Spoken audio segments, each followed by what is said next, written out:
Hello everyone.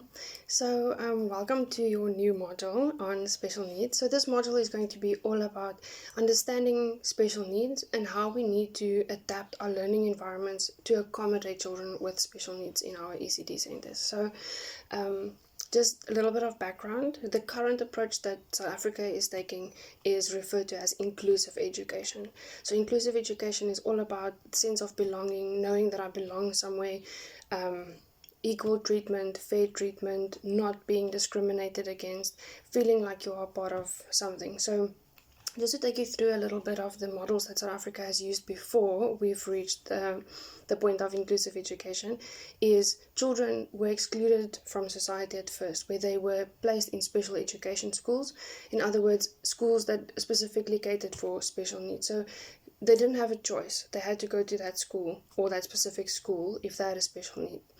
So then they moved to mainstreaming. So children had a choice to go to mainstream, but if they go to mainstream, they need to adapt, they need to stay on track, which also had its difficulties.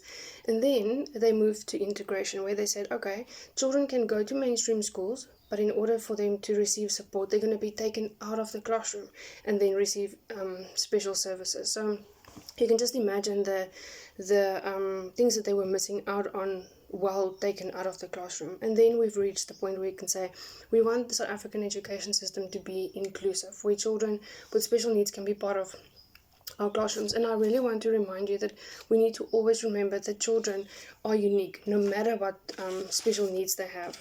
Okay, that will always remain true. So I want to quickly just go through the different categories of special needs that can cause barriers to learning.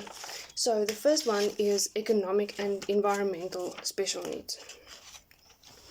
So anything relevant to the environment or the economy that's making things difficult for children to learn and develop. First of all, they come from poor homes. So poor nutrition is then evident. Also resources that parents don't have to support their children's development. Then we also have crime in the community, where ECD centers are getting broken into, resources are stolen. There's also the distance that children have to walk or travel to get to school, which cause them to sometimes miss out on important development. We also have the physical. Remember also that physical is divided up into physical as well as health. So there's physical disabilities such as problems with eyesight, being in a wheelchair, and then there's also the health part of it, where any chronic illnesses that can make it difficult for children to learn.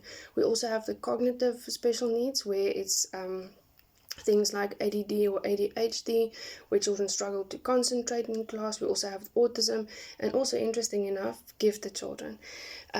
Then we have the language special needs. So I just want you to try and imagine me doing this video in Afrikaans. So some of you might not understand, some of you might understand, but barriers to learning is also the language that's being used in the classroom or the resources. So also speech problems, there's also hearing problems that can make it difficult for children to learn in the classroom. Then we also have the social and emotional special needs, where children that's coming from abused homes or being neglected, there's a lot of things that can affect their development. There's also children that's being isolated from education or not allowed to get certain educations because of cultures or religions that they believe in. And then lastly, it is behavior problems that can often result in children not being developed effectively. So your naughty children or the children that struggles to focus, we don't have the knowledge and the skills always to work with these children, and then sometimes they get excluded. So hope this was helpful. Let me know if there's any questions.